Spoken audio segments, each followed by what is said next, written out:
We're heading to Portugal today. Let's take a look.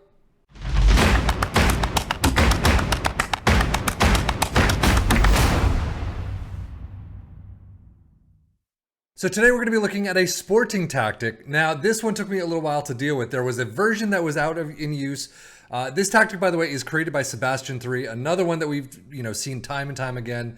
We've covered a lot of his tactics, but he had a previous version. I did the whole thing for that version, and then the day that I was about to record it, he came out with a new version. So I scrapped everything in the old version. This is the new version. Sadly, there's still nothing in the description, and the old version has been taken down. The old version, I believe, did have some description in it, basically saying that this is about the 4-3 or 3-4-3 formation style tactics of Sporting Lisbon, mainly focused on transmission and control, simultaneously combines vertical tiki-taka, counter-attacking style.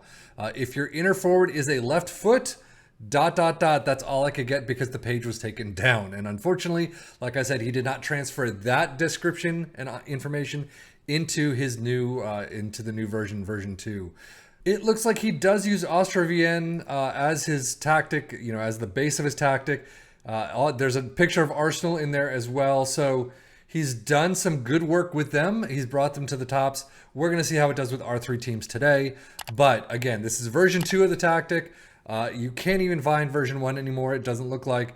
But starting with a sweeper keeper in attack, wide center backs in support on both the left and the right, a libero in support centrally, a wing back in attack on both the left and the right, segundo volantes on the left and the right in support, inside forward on the left in attack, inverted winger in attack on the right, and an advanced forward up front. It is a positive mentality. In possession, fairly wide attacking width, play out of defense, passing directness is shorter, tempo is slightly higher, low crosses, work the ball in the box, and run at defense.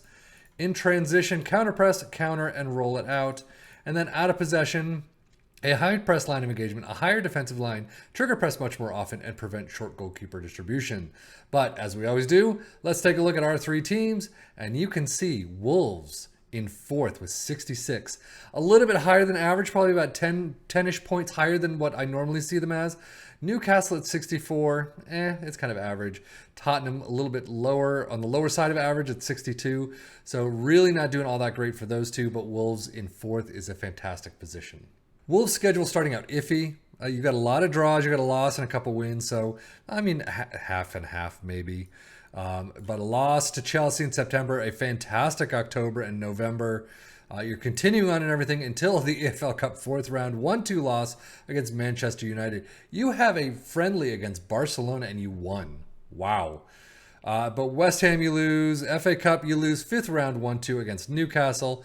And then from that, I mean, almost that point on, from start of April all the way through the end of the season is absolutely woeful. Newcastle starting out a bit better, but you've still got a lot shakier down the road. I mean, you're continuing on in the Cups until the EFL Cup 3rd round 1-2 loss against Fulham right before the World Cup. Then after you continue on, FA Cup, a 6-1 thrashing of Luton Town. But you get to the quarters, you get to the semis, and lose out on penalties 2-2 against Brighton. I mean, you do have an okay end of the season. A lot of greens there. That one City loss is kind of hurtful, but I mean, overall, not too bad. And then lonely Tottenham, not having a great run. I mean, you got some runs here of points in here, but overall, not fantastic. Champions League, you do look like you are going on. EFL Cup 3rd round, 1-1 penalty loss against Arsenal kind of hurts.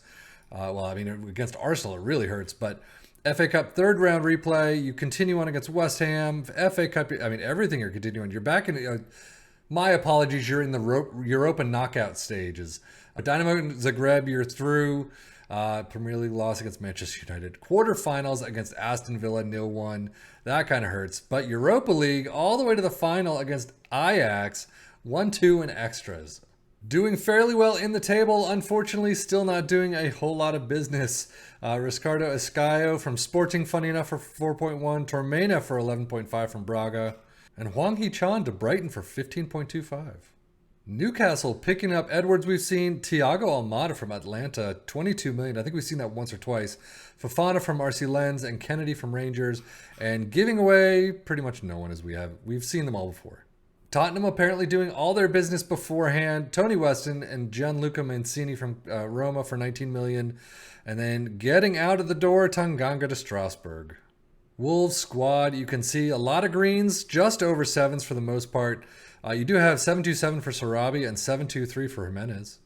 Newcastle has a couple in there overall. 744 for Isaac, that was wonderful. Tottenham has a ton in there. 735 for Mancini, great to see. But 722 for Harry Kane. Richarlison at 667 though. Ouch. Is it Richarlison or Richarlison? Either way, he did not do very well at all.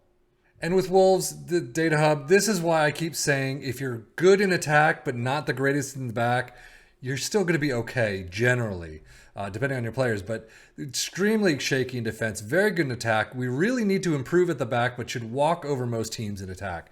And that's what happens generally. If you've got a fantastic attacking side, but your back four are not the greatest, I mean, still, these numbers are very good.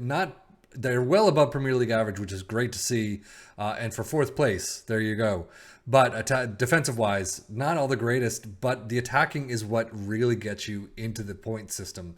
It really gets you higher up in the table. Pretty much exactly the same for Newcastle. Shaky defensively, very good in attack, very good attacking numbers right there. But they can walk over most teams in attack, as you can see.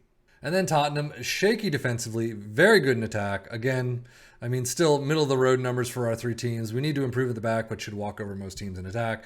Yeah, I mean, right now, this is kind of where I have issues when I play this game, is because the first thing I want to do is get my back four in line and do a great job with, my defensive side, and then I work on the attack. But in this game, FM23, attacking is really what gets you there. Premier League stat overview, as you can see, most goals, Tottenham with 77, Newcastle 71, Wolves with 69, all in the same area. Manchester City and Liverpool just not doing it as they usually do. But again, it all depends on how the other teams do versus how you're going to end up. Man City has a bad season. Great for you. But fewer shots against, Tottenham with 429. Most possession, Tottenham. Dribbles made, Tottenham and Wolves. Fewest conceded, Tottenham. I mean, they've got some defensive efforts in there. Most tackles won, Newcastle.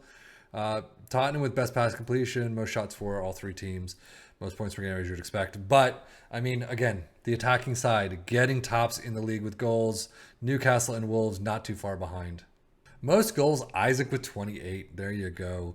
Kane with 24. Cunha with 21. Haaland with 28 as well. But still, Isaac up there is a great job. Sarabia with most assists, 16. DePoro's 10.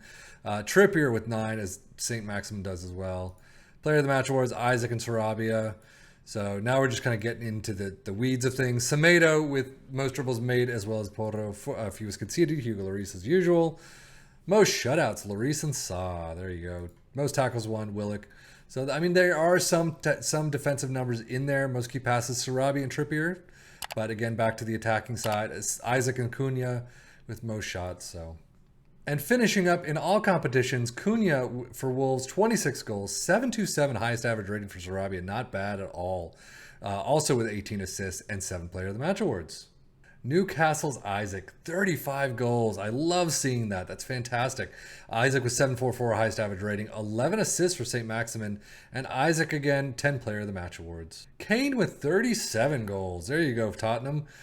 Kane, though, 722 highest average rating. It doesn't seem like he gets a lot of high average or high ratings, unfortunately. So maybe he'll have a great game and then an awful game right after.